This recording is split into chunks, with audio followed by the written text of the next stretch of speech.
En la cena familiar, mis padres estallaron: ya no somos tu banco. Entonces el gestor del fondo me envió un mensaje: ¿apruebo su mensualidad de 400,000 pesos? Respondí, denegada. Sus risas cesaron al instante. Si aún no estás suscrito al canal, haz clic en el botón de suscripción y activa la campanita para no perderte ninguna de nuestras historias. Tu apoyo significa todo para nosotros. Si esta historia te parece interesante, déjale un like. También me encantaría saber de qué ciudad eres, déjanos el nombre de tu ciudad en los comentarios. Ahora, empecemos con la historia. El aire en el comedor de mis padres tenía un peso propio, una densidad palpable que olía a madera de cedro, a lirios blancos y a una decepción que llevaba años cociéndose a fuego lento. Me llamo Romina, tengo 28 años, y esa noche, sentada en la cabecera de una mesa de caoba pulida para 12 personas, me sentía como una nota disonante en una sinfonía perfectamente ensayada. La mansión de Lomas de Chapultepec era el escenario principal de nuestra familia, un testamento de piedra y mármol al éxito de mi abuelo, un éxito que mi padre, Horacio, se había encargado de administrar, y sobre todo, de presumir. Cada objeto en la habitación susurraba: dinero viejo, la platería Cristofle que reflejaba la luz de un candelabro de cristal de Bacará, las copas de Riedel esperando un vino que costaba más que el alquiler de mi apartamento, y los enormes cuadros de Siqueiros y Tamayo que nos observaban desde las paredes como fantasmas adinerados. Yo, en cambio, era un susurro de otra clase. Mis vaqueros desgastados y mi suéter de lana gris parecían gritar «Roma Norte» en medio de tanta opulencia. No era un acto de rebeldía, sino de honestidad. Yo no pertenecía a ese mundo, aunque técnicamente, corría por mis venas. Mi padre estaba en su elemento. Sostenía su copa de vino con un aire de patriarca, golpeándola suavemente con la uña del dedo anular, un tic nervioso que usaba para reclamar la atención de todos.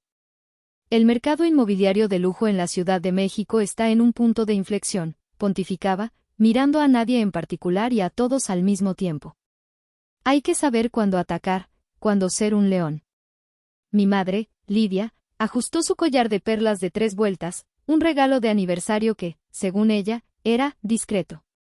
Sus ojos, afilados y evaluadores, se posaron en mi atuendo por una fracción de segundo, lo suficiente para que su desaprobación me llegara como una corriente de aire frío. «Qué bueno que pudiste venir, cariño», dijo, y su tono convertía la bienvenida en una concesión. Y luego estaba Mauro, mi hermano mayor. 30 años, un traje a la medida que probablemente costaba lo mismo que el presupuesto semestral de mi startup, y una sonrisa que era puro privilegio. Estaba recostado en su silla, enviando mensajes con su teléfono bañado en oro, y me lanzó una mirada por encima de la pantalla. Era la mirada que me había dedicado toda la vida, una mezcla de condescendencia y aburrimiento, como si mi mera existencia fuera una interrupción tediosa en su brillante trayectoria. La conversación fluía a mi alrededor, un murmullo de nombres de clubes de golf, destinos de vacaciones en Europa y quejas sobre el servicio. Yo me concentraba en mi plato, en el meticuloso trabajo de cortar un espárrago. El silencio era mi refugio, un pequeño espacio que había aprendido a construir en medio del ruido de mi familia. Sabía que no duraría. Nunca lo hacía. Estaba en la jaula de oro, y pronto, los barrotes empezarían a sonar. Solo que esa noche, yo no sabía que era yo quien sostenía la llave. La primera estocada, como siempre, fue sutil, envuelta en el falso terciopelo de la preocupación maternal. Mi madre dejó su copa sobre el mantel de lino inmaculado y me sonrió. Una sonrisa que no le llegaba a los ojos. «Y tú, Romina, cuéntanos», dijo, su voz resonando en el silencio repentino que había orquestado.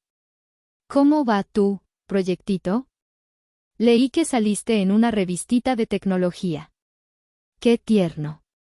La palabra, tierno, cayó sobre la mesa con el peso de un insulto. Era el mismo tono que usaría para hablar del dibujo de un niño de preescolar. Un cumplido diseñado para empequeñecer, para recordarme mi lugar como la soñadora impráctica de la familia. Antes de que pudiera formular una respuesta neutral, Mauro se rió. Una risa corta y seca, desprovista de humor. Dejó su teléfono sobre la mesa con un chasquido deliberado. «Una revistita, mamá. Por favor, dijo, arrastrando las palabras. Hermanita, con todo respeto, yo acabo de salir en la portada de Líderes Inmobiliarios. Cerramos el trato para la torre de departamentos en Santa Fe. Eso es el mundo real. No, aplicaciones para lechugas. El resto de los parientes en la mesa, mis tíos y primos que actuaban como el coro griego en nuestra tragedia familiar, soltaron risitas de aprobación. Asintieron, cómplices del desdén. No son aplicaciones para lechugas, Mauro, respondí, mi voz más firme de lo que me sentía. Es Agritech. Usamos drones y análisis de datos para optimizar los cultivos, para hacer las haciendas más productivas y sostenibles. Mi padre resopló, un sonido de pura impaciencia. Sostenibilidad. Productividad. Romina, por el amor de Dios, suenas como una política en campaña. Lo que importa son los resultados, las cifras. ¿Cuánto dinero ha generado tú? Agritech este mes? Dímelo. Me quedé en silencio. Mi startup estaba en la fase de inversión inicial. Estábamos quemando capital, no generándolo. Era una verdad que ellos usarían como munición, y lo sabía. Lo que pensaba, sentenció Horacio, tomando un sorbo de vino. Un pasatiempo caro. Pero es mi pasatiempo, dije en voz baja, casi para mí misma. Y lo pago con mi dinero. ¿Tu dinero? Mauro se inclinó hacia adelante, su sonrisa ahora era una mueca de burla. ¿Te refieres a los ahorros que te quedan de la beca de la universidad? ¿O a la pequeña herencia que te dejó la abuela? Seamos honestos, Romy. Has estado viviendo de las sobras. Siempre esperando que alguien te rescate. Me clavó la mirada, disfrutando del momento. Pero no te preocupes. Para eso está la familia, ¿no? Para cargar con los que no pueden solos. Asentí lentamente y levanté mi copa de agua. Tienes razón, hermano. Para eso está la familia. Bebí un sorbo, el agua fría como el hielo que se estaba formando alrededor de mi corazón. Les dejé disfrutar de su victoria. Les dejé creer que habían ganado la escaramuza, como siempre. Mi sonrisa era mi armadura, la que había usado durante 28 años. Pero por dentro, sentía como el metal se agrietaba. No sabían que la guerra no había hecho más que empezar. Mientras ellos reían, mi mente se desconectó. Se refugió en el único lugar donde podía encontrar la verdad, el pasado. Mi memoria es un museo, una colección de momentos perfectamente conservados que demuestran que la crueldad de esa noche no era una excepción, sino la culminación de toda una vida. Tenía 22 años y 2 títulos de ingeniería bajo el brazo, ambos con honores. La ceremonia había sido larga, pero yo flotaba. Sentía que el futuro era mío. En la comida de celebración, mi padre se puso de pie para un brindis. Habló del orgullo, del futuro del apellido Foster. Y entonces, le hizo una seña al ballet. Un BMW M4 nuevo, de color azul metálico, apareció en la entrada del restaurante, con un enorme moño rojo en el capó. Para mi campeón, mi heredero, dijo Horacio, entregándole las llaves a Mauro, que se había graduado en administración de empresas con una calificación apenas aprobatoria. Los aplausos fueron atronadores. Luego, mi padre se volvió hacia mí. Metió la mano en el bolsillo de su saco y sacó una pequeña caja de terciopelo. Dentro había una pluma Fuente Parker. Felicidades, hija, dijo, su tono notablemente más bajo. Supuse que la necesitarías para escribir todas esas cartas de solicitud de empleo. No hubo aplausos. Solo el silencio incómodo de los parientes que sabían exactamente lo que acababa de pasar. Sostuve la pluma, fría y pesada, el símbolo de las expectativas que tenían para mí. Un año después, pasé meses preparando mi plan de negocios para Tierra Nueva Tech. Eran 80 páginas de análisis de mercado, proyecciones financieras, diagramas de flujo y patentes preliminares. Era mi alma en papel. Pedí una reunión formal con mi padre.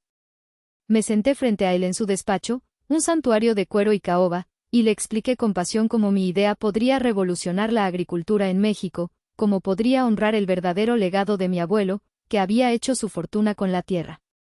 Cuando terminé, él tomó la gruesa carpeta, la miró sin abrirla, y la colocó sobre su escritorio. Luego, puso encima su vaso de whisky, que sudaba condensación sobre mi trabajo. Romina, la única siembra que debería preocuparte es la de las relaciones sociales, me aconsejó, encendiendo un puro. Tu trabajo es encontrar un buen marido, alguien que pueda cuidar de ti. Deja los negocios a los hombres. El círculo de agua que dejó el vaso sobre la portada de mi plan de negocios se quedó allí, una mancha permanente en mi ambición. Mi abuelo Alfonso era el único que me veía. Él me enseñó a amar la tierra, a entender sus ciclos.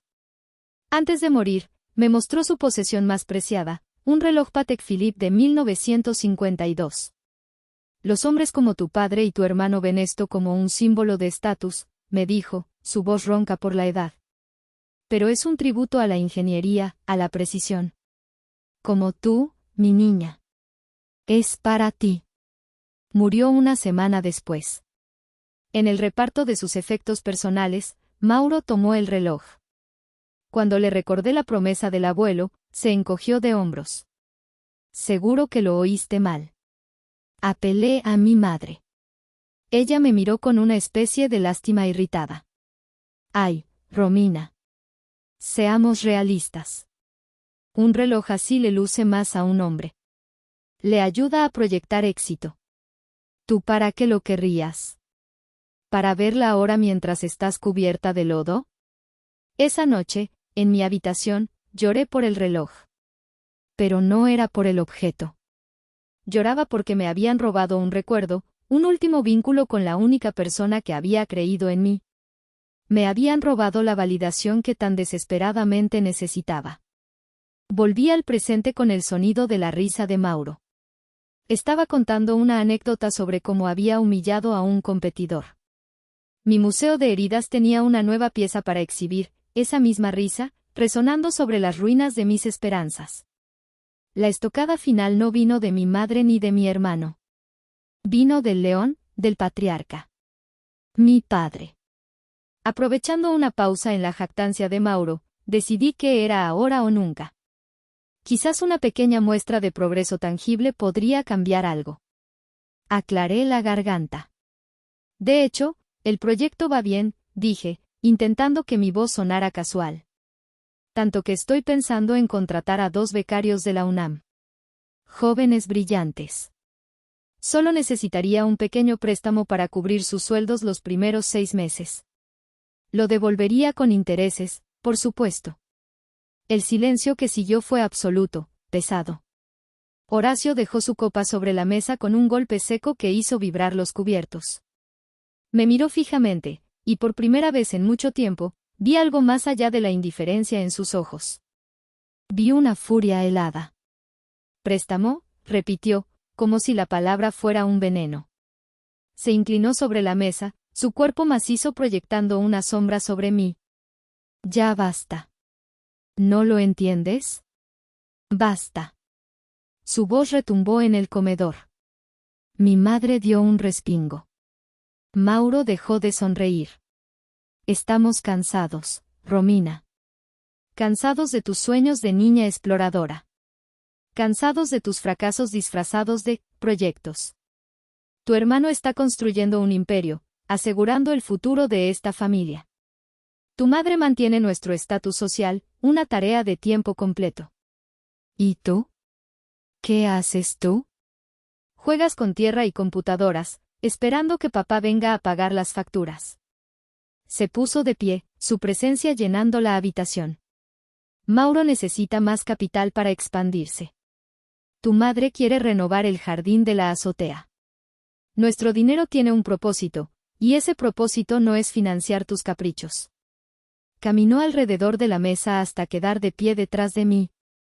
Sentí su presencia como una montaña a punto de derrumbarse. Puso una mano en mi hombro, sus dedos apretando con fuerza.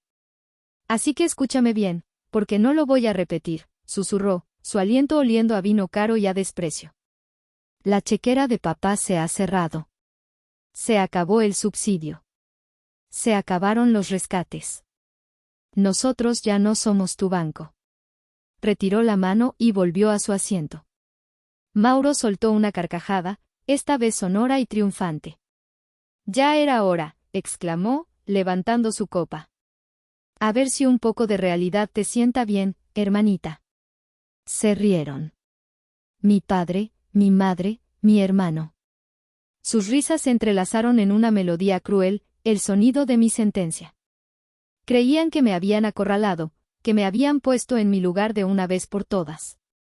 Y en medio de esa cacofonía de desprecio, sentí una vibración en mi bolsillo. Una vibración silenciosa que estaba a punto de ahogar sus risas para siempre. La risa de mi hermano era la más fuerte. Siempre lo había sido. Era una risa que ocupaba todo el espacio, que se reafirmaba en la humillación ajena. En mi humillación. Mientras ellos celebraban mi supuesta caída, yo metí la mano en el bolsillo de mis vaqueros y saqué mi teléfono. Lo hice con lentitud, un movimiento discreto bajo el mantel. La pantalla se iluminó, un rectángulo de luz en la penumbra de mi regazo, y sentí un vuelco en el estómago. No era de miedo. Era de anticipación.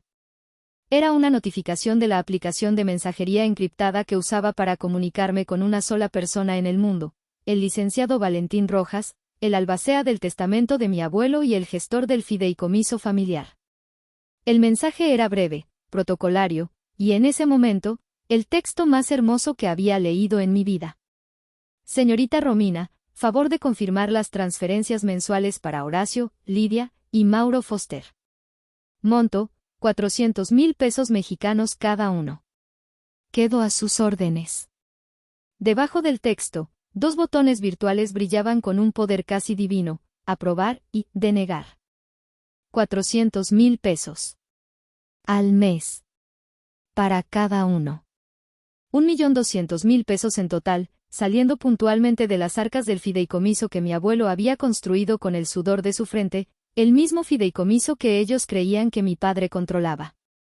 1,200,000 pesos para financiar sus trajes, sus viajes, sus coches, sus vidas de opulencia vacía. Miré sus caras, todavía sonrientes. Mi padre, asintiendo con satisfacción. Mi madre, con una expresión de alivio, como si se hubiera librado de un peso. Mauro, bebiendo su vino como si fuera el néctar de los dioses. Acababan de negarme un pequeño préstamo, una miseria para ellos, para pagarle a 2 jóvenes estudiantes con más talento en un dedo que el que Mauro tenía en todo su cuerpo. Me habían llamado fracasada, un lastre. Me habían sentenciado al fracaso. Y allí, en la palma de mi mano, estaba su realidad. Su castillo de naipes. Su fuente de vida. La ironía era tan densa, tan amarga, que casi me ahoga. Habían pasado 3 años desde mi 25º cumpleaños, 3 años desde que el control total del fideicomiso había pasado legal y silenciosamente a mis manos. 3 años en los que cada lujo, cada capricho, cada demostración de su estatus, había sido financiado con un toque de mi dedo en el botón de aprobar. 3 años en los que ellos habían vivido en una feliz ignorancia, demasiado arrogantes para siquiera cuestionar de dónde venía el dinero. ¿Pasa algo, Romina?, preguntó mi madre, notando mi silencio. ¿Te comió la lengua el gato?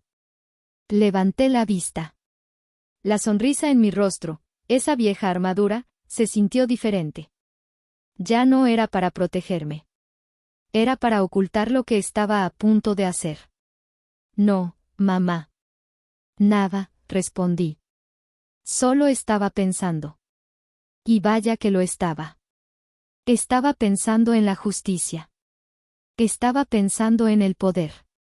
Y estaba pensando en lo delicioso que sería apretar el botón de denegar.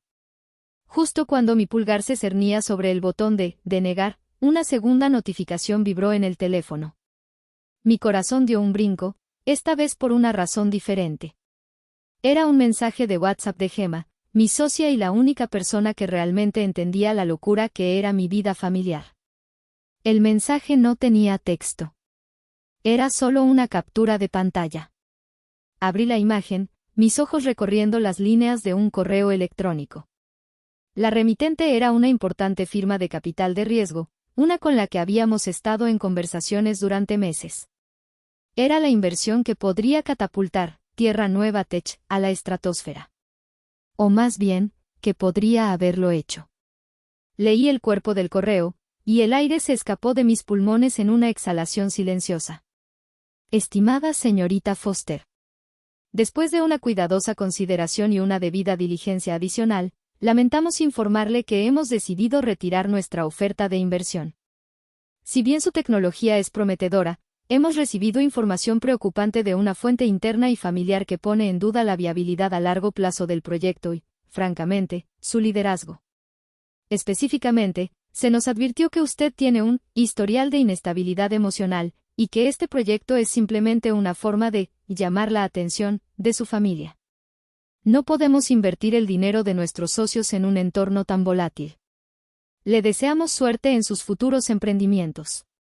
Atentamente, Fondo de Inversión Ventura Capital. Fuente interna y familiar. Historial de inestabilidad emocional. Llamar la atención. No había duda. Solo una persona usaría esas palabras.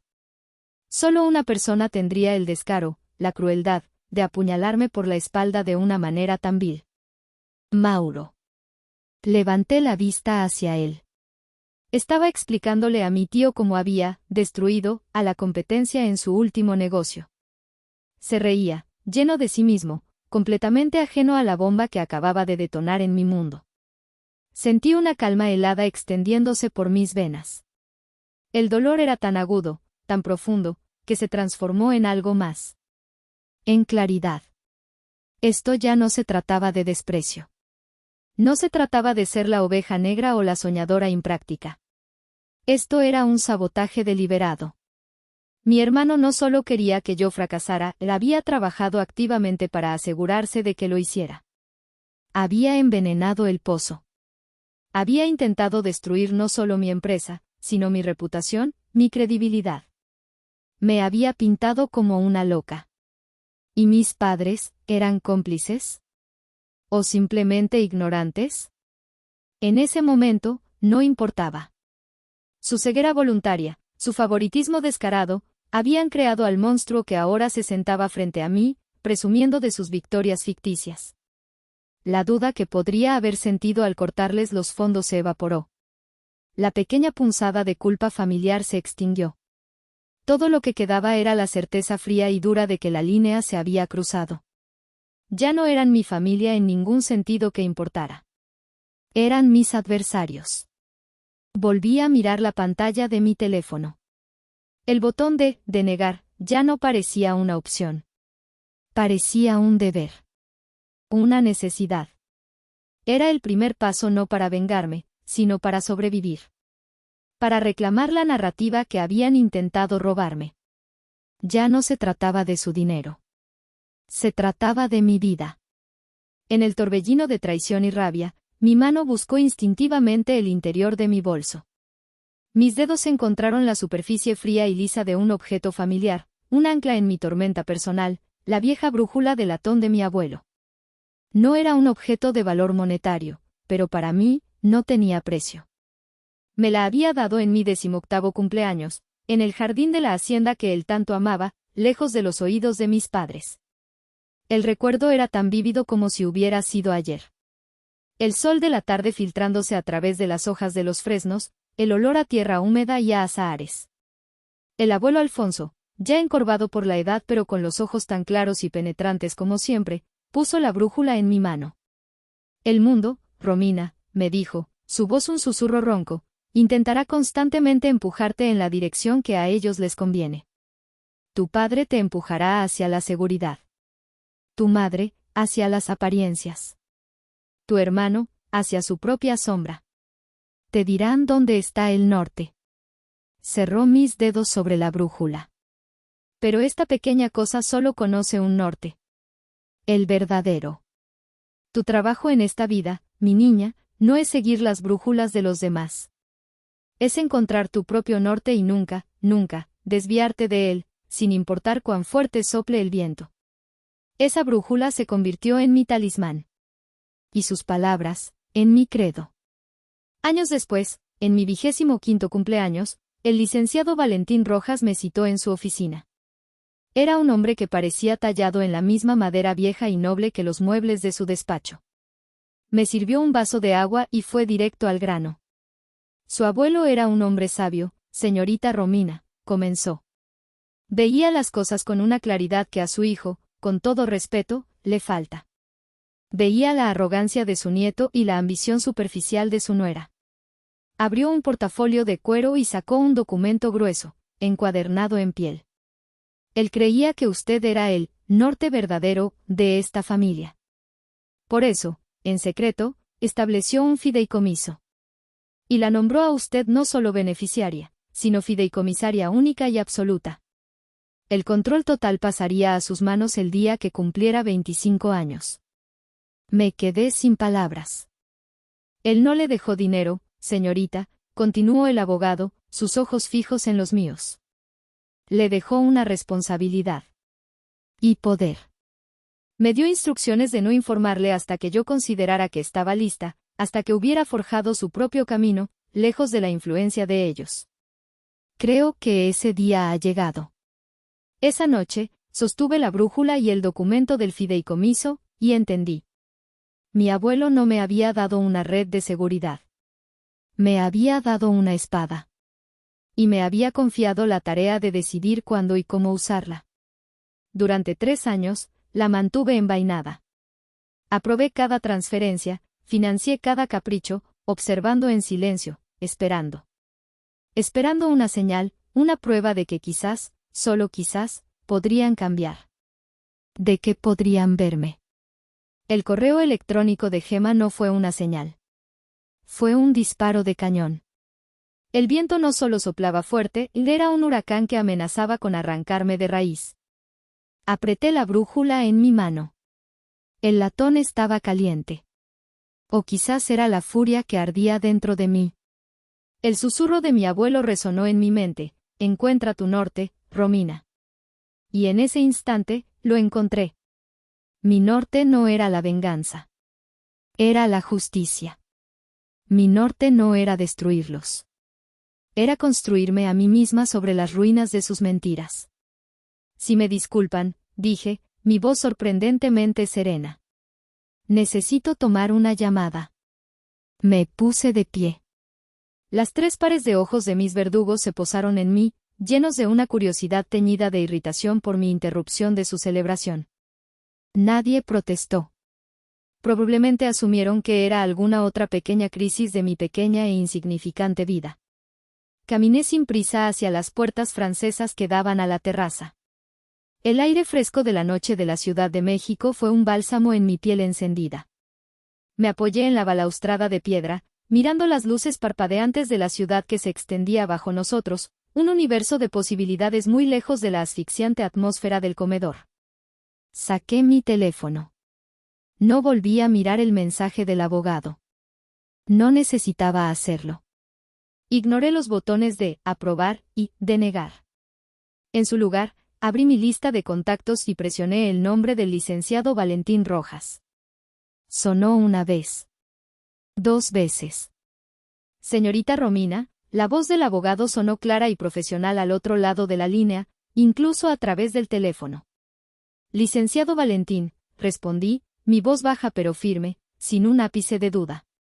Soy yo. Hubo una pausa. Él era un hombre que sabía leer el tono de voz. Sabía que esta no era una llamada de rutina. Ha llegado el momento, dije, las palabras saliendo con una finalidad que se sentía como si hubiera estado ensayándolas durante años. Otra pausa, más corta esta vez. ¿Estás segura? Completamente, afirmé. Miré a través del cristal hacia el comedor. Vi a mi padre sirviéndose más vino, a mi madre riendo de algo que dijo Mauro. La imagen era tan normal, tan familiar, y de repente, tan grotesca. Denegado, licenciado. Todo. Entendido, dijo él. No hubo preguntas, no hubo juicios. Solo la eficiencia de un hombre leal a la voluntad de su cliente. De su verdadero cliente. Quiero que cancele cada tarjeta de crédito asociada al fideicomiso. American Express, Visa, todas. De inmediato. Se hará. Y una cosa más, añadí, el plan formándose en mi mente con una claridad cristalina. Necesito que venga a la casa. Ahora mismo. Traiga una copia de la escritura del fideicomiso. La original. La que tiene la firma de mi abuelo. Señorita, ¿son más de las 10 de la noche? Lo sé, lo interrumpí, mi tono no admitía discusión. Quiero que esto termine esta noche. Quiero que vean los documentos. Quiero que lo escuchen de usted. Hubo un momento de silencio en la línea. Podía imaginarlo, sentado en su despacho, asimilando la magnitud de mi petición. Luego, su voz volvió, teñida con un nuevo respeto. Estaré allí en 30 minutos. Gracias, dije y colgué. Guardé el teléfono en mi bolsillo y respiré hondo. El aire ya no se sentía frío. Se sentía limpio. Puro. Era el aire de la libertad. Me di la vuelta y caminé de regreso al comedor, de regreso a la jaula del león. Pero esta vez, las puertas no estaban cerradas. Estaban abiertas de par en par, y yo era la que estaba a punto de salir, dejando al león atrapado dentro. Regresé a mi asiento justo cuando el postre, un volcán de chocolate con una presentación ridículamente elaborada, estaba siendo servido. Nadie pareció notar mi ausencia. Estaban demasiado ocupados en su propio universo. Tomé mi cuchara y hundí la punta en el bizcocho, observando cómo la lava de chocolate fundido se derramaba sobre el plato. Una metáfora adecuada, pensé, para lo que estaba a punto de suceder. Mauro, en un esfuerzo por recalcar su éxito y mi insignificancia, sacó su teléfono nuevamente. De hecho, anunció a la mesa, ahora que lo pienso, esa propiedad en Valle de Bravo que quería mi novia para su cumpleaños, creo que la compraré ahora mismo. Es una subasta en línea. Le hizo un gesto al mesero. ¿Podría traerme la terminal para la tarjeta?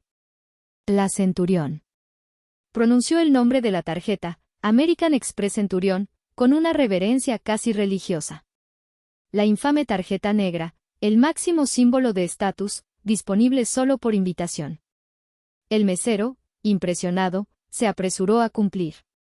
Mauro introdujo los datos en su teléfono y luego acercó la tarjeta a la terminal con un aire de absoluta confianza. Un pitido agudo y discordante rompió el ambiente. En la pantalla de la terminal apareció un mensaje en letras rojas, transacción rechazada. Mauro frunció el ceño. ¿Qué demonios? Debe haber un error en su sistema, le espetó al mesero. Lo intentaré de nuevo, señor, dijo el empleado, visiblemente nervioso.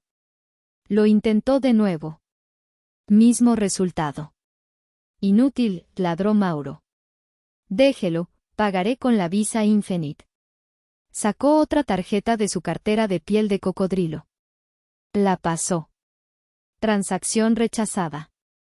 El rostro de Mauro pasó del desconcierto a la furia y luego a una pálida sombra de pánico. ¿Qué está pasando?, murmuró, revisando su aplicación bancaria en el teléfono. No puede ser. Fue entonces cuando el teléfono de mi madre sonó. Era una llamada, no un mensaje.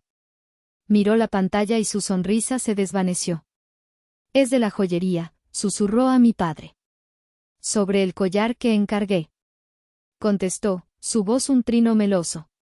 Buenas noches, Enrique. ¿Cómo? ¿Qué no pasó la tarjeta? No, no puede ser, debe haber un error. ¿Congelada? ¿A petición de quién? Su voz se fue apagando.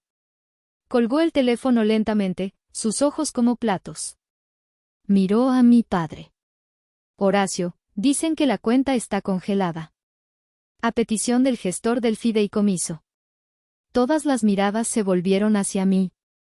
No por sospecha, todavía no. Sino por instinto, porque yo era la anomalía en la habitación, la única que no encajaba en su mundo de transacciones fluidas y crédito ilimitado. Mi padre se puso de pie, su rostro enrojecido por la ira. Esto es un ultraje. Mañana mismo voy a llamar al banco y despediré a quien sea responsable de esta payasada. Y justo en ese momento, como si hubiera sido invocado por la palabra payasada, el timbre de la puerta principal resonó en toda la casa. Una nota larga y solemne. El mayordomo apareció en el umbral del comedor, su rostro impasible pero con un brillo de confusión en los ojos. Señor Foster, anunció. Ha llegado el licenciado Valentín Rojas. Dice que es un asunto urgente. El color desapareció del rostro de mi padre. Mauro se quedó helado. Mi madre se llevó una mano al pecho. El nombre del abogado de mi abuelo, a esa hora de la noche, solo podía significar una cosa, una catástrofe. Yo, por mi parte, tomé otro bocado de mi volcán de chocolate. Estaba delicioso. Si llegaste hasta esta parte del video, significa que realmente te interesó la historia. Cuéntame en los comentarios qué opinas, escribe el número 1 para saber que estás aquí o dime desde qué parte de tu país me estás viendo. También puedes dejar cualquier pregunta y la responderé. La entrada del licenciado Valentín Rojas al comedor fue como la de un actor veterano subiendo al escenario.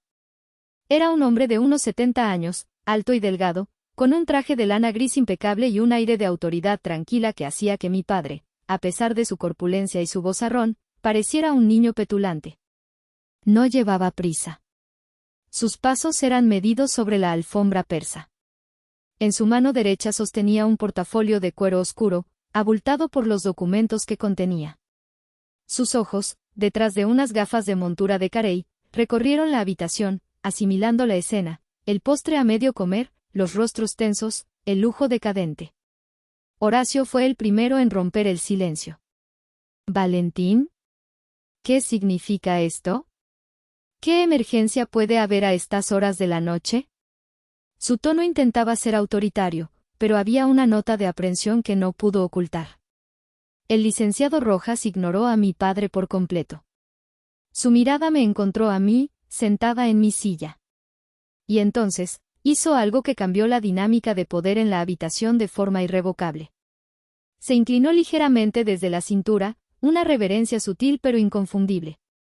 Señorita Romina, dijo, su voz resonando con una claridad y un respeto que nadie en esa habitación me había mostrado jamás. He traído lo que me solicitó.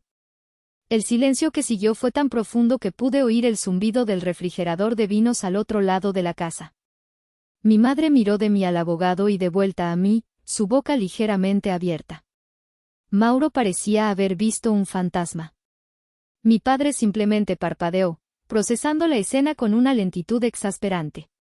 Tú lo llamaste, balbuceó mi padre, señalándome con un dedo tembloroso. Antes de que yo pudiera responder, el abogado se enderezó y se dirigió a él. Señor Foster, dijo, su tono ahora formal y distante. Estoy aquí en mi capacidad como albacea del testamento del difunto don Alfonso Foster, y como gestor legal del fideicomiso familiar Foster. Caminó hacia la mesa y colocó el portafolio sobre ella con un sonido sordo y definitivo. Abrió los broches de latón. Ha habido una interrupción en los desembolsos mensuales del fideicomiso, continuó, sacando una gruesa carpeta de documentos. Y he venido a aclarar la razón. Ya lo creo que va a aclarar, estalló mi padre, recuperando parte de su bravuconería. Nuestras tarjetas han sido rechazadas. Esto es un error garrafal. Exijo una explicación. La explicación es muy simple, dijo el licenciado Rojas, sin inmutarse. Abrió la carpeta. No ha habido ningún error. La interrupción fue ordenada directamente por la persona con la autoridad única y exclusiva para hacerlo. ¿Y quién se supone que es?, se burló Mauro. ¿El fantasma de mi abuelo?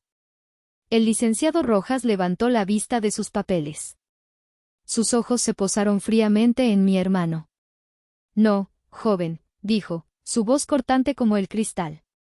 La fideicomisaria. La señorita Romina Foster. Si una bomba hubiera explotado en el centro de la mesa, el efecto no habría sido más devastador.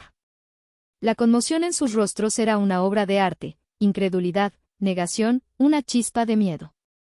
Había llegado el momento de la verdad, y su invitado de honor era un anciano abogado con un portafolio lleno de realidad. Eso es, ridículo, tartamudeó Horacio, intentando reír, pero el sonido se ahogó en su garganta. Es una broma de mal gusto. Yo soy el jefe de esta familia. Yo manejo las finanzas. Con el debido respeto, señor, usted no ha manejado nada desde el fallecimiento de su padre, replicó el licenciado Rojas con una calma exasperante. Usted ha sido un beneficiario. Nada más. El abogado deslizó un documento a través de la mesa. Era la página principal del acta constitutiva del fideicomiso. En la parte superior, el nombre de mi abuelo, Alfonso Foster, estaba caligrafiado con tinta ahora desvaída por el tiempo. Como pueden ver, continuó el licenciado, su dedo índice recorriendo una cláusula específica, don Alfonso estipuló que, a su muerte, la gestión del fideicomiso recaería en un servidor, hasta que su nieta, Romina Foster, cumpliera la edad de 25 años. En ese momento, y cito textualmente, ella asumirá el control total y absoluto como fideicomisaria única, con poder irrevocable para administrar, asignar o disolver los activos según su entera discreción. Mi madre se llevó una mano a la boca, sus ojos fijos en el papel como si fuera una serpiente. Mauro se levantó de un salto. Mientes. El abuelo nunca haría eso. Él confiaba en papá. El abuelo confiaba en el futuro, corrigió el licenciado Rojas, levantando la mirada para encontrarse con la de Mauro. Y él creía que el futuro de su legado no estaba en la especulación inmobiliaria, sino en la innovación. Creía en su nieta. Sacó otro documento, una carta sellada. Esta es una carta que don Alfonso me dejó, con instrucciones de leerla a la familia si alguna vez surgía una disputa. ¿Quieren que la lea? Nadie dijo nada. El farol de mi padre se había desinflado. La arrogancia de Mauro se había hecho añicos. Mi madre simplemente temblaba. No será necesario, dije yo, hablando por primera vez desde que el abogado había llegado. Mi voz sonaba extraña en mis propios oídos, resonante, llena de una autoridad que no sabía que poseía. Todos se volvieron hacia mí. El licenciado Rojas me miró y asintió, como cediéndome la palabra. Recogió sus documentos, los guardó metódicamente en su portafolio y cerró los broches. Mi trabajo aquí ha terminado por esta noche, anunció. Señorita Foster, espero sus instrucciones por la mañana. Se inclinó nuevamente ante mí, ignorando por completo a los demás, y se dirigió a la salida. Sus pasos resonaron en el suelo de mármol del vestíbulo. Luego, el sonido de la puerta principal cerrándose, un eco final y lapidario. Nos quedamos solos. Los cuatro. El aire estaba cargado de preguntas sin respuesta y de una verdad tan monstruosa que apenas podían comprenderla. Sus ojos, los tres pares, estaban fijos en mí. Ya no me veían como la soñadora, la fracasada, la oveja negra. Me estaban viendo, por primera vez en sus vidas, como lo que realmente era, su dueña. Fui yo quien rompió el silencio. Me levanté de mi silla, no de forma abrupta, sino con una lentitud deliberada. Cada movimiento se sentía cargado de un nuevo peso, de una nueva significancia. Papá, comencé, mi voz tranquila y nivelada. Siempre hablas del legado. Del honor del apellido Foster. Pero, ¿qué has construido tú? Has vivido de la sombra de tu padre, gastando el dinero que él ganó con la tierra que tanto amaba. ¿Ese es tu legado? Mi padre abrió la boca, pero no salió ningún sonido. Se había quedado sin palabras, un fenómeno que yo nunca había presenciado. Me volví hacia mi madre. ¿Y tú, mamá? Siempre tan preocupada por el honor, por las apariencias, por lo que dirán los demás. Pero ¿qué clase de honor hay en criar a un hijo para que destruya a su propia hermana? ¿Qué clase de apariencia es esa? Lidia sollozó, un sonido débil y patético. Finalmente, mis ojos se posaron en Mauro. Él me sostuvo la mirada, sus ojos ardiendo de odio y pánico.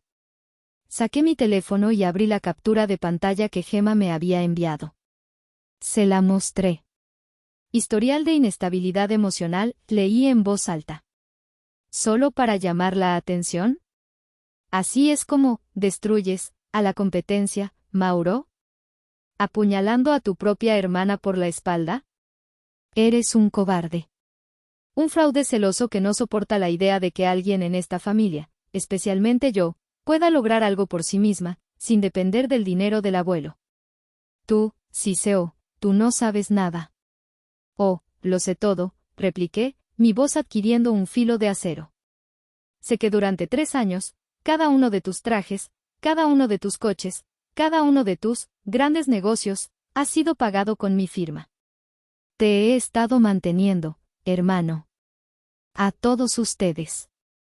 Mientras se burlaban de mí, mientras me llamaban un lastre, eran ustedes los que vivían de mi caridad. Dejé que esas palabras flotaran en el aire, pesadas e innegables. La verdad era un veneno, y finalmente se los estaba sirviendo en las mismas copas de cristal con las que habían brindado por mi fracaso. El fideicomiso del abuelo será reestructurado, anuncié, mi voz resonando en el silencio sepulcral.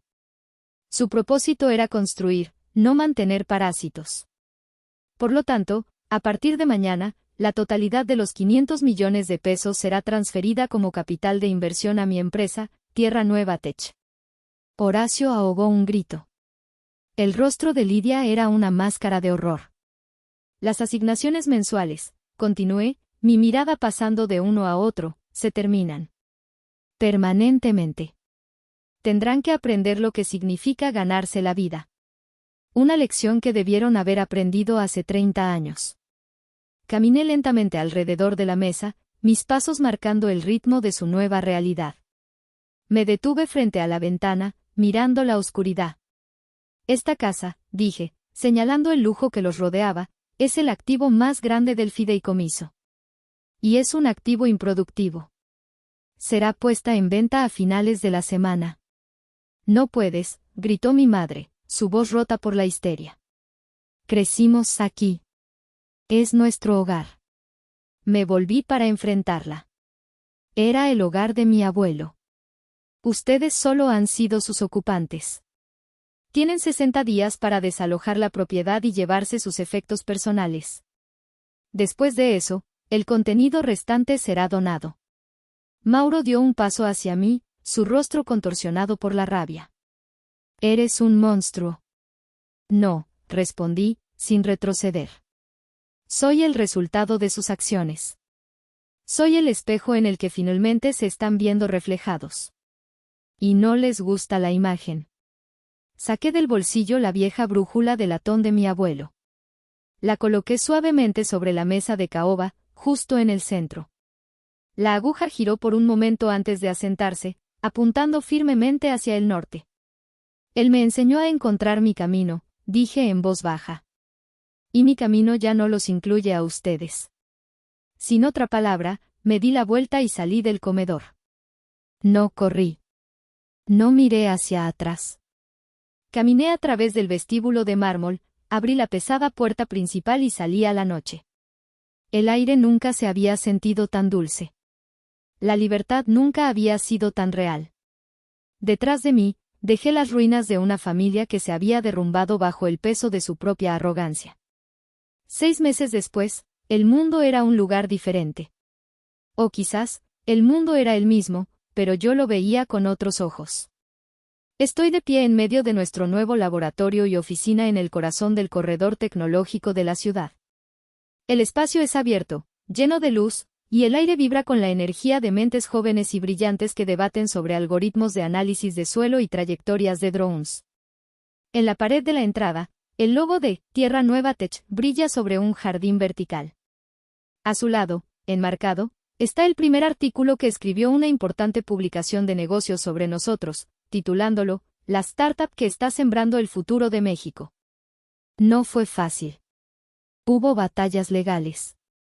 Mi padre intentó impugnar el fideicomiso, alegando que yo era mentalmente incompetente. La ironía fue casi poética.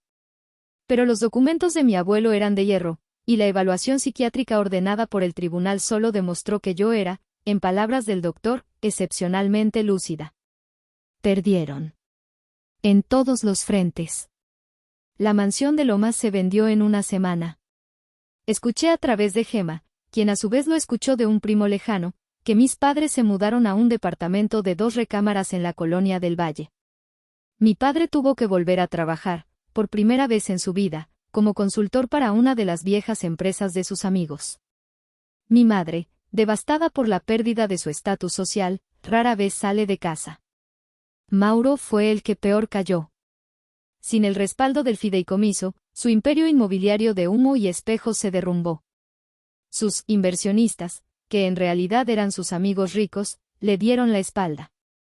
La última vez que supe de él, estaba trabajando como agente de ventas de nivel de entrada en una pequeña inmobiliaria, vendiendo los mismos departamentos que antes presumía de construir. No siento alegría por su caída. Sinceramente, la mayor parte del tiempo, no siento nada por ellos. Son como personajes de un libro que leí hace mucho tiempo. Su poder sobre mí se ha desvanecido. A veces, por la noche, saco la brújula de mi abuelo. La sostengo en mi mano y pienso en el camino recorrido. Perdí una familia, sí. Pero encontré mi propósito. Encontré mi voz. Encontré mi norte. Me han dicho que destruí a mi familia. Que fui cruel, que no tuve piedad. Pero yo creo que simplemente dejé de sostener un edificio que ya estaba podrido por dentro, permitiendo que la ley de la gravedad hiciera su trabajo. Ahora los miro a ustedes, a través de esta cámara, y les pregunto. ¿Por qué sus opiniones importan? ¿Por qué han escuchado mi verdad? ¿Hice lo correcto? ¿O soy yo la villana de esta historia? Déjenme saber lo que piensan en los comentarios. Gracias por escucharme hasta el final. Si esta historia resonó con ustedes, si alguna vez se han sentido subestimados o han tenido que luchar por sus sueños, denle un me gusta, suscríbanse al canal y activen la campanita para no perderse la próxima. Gracias. Y sigan siempre buscando su propio norte.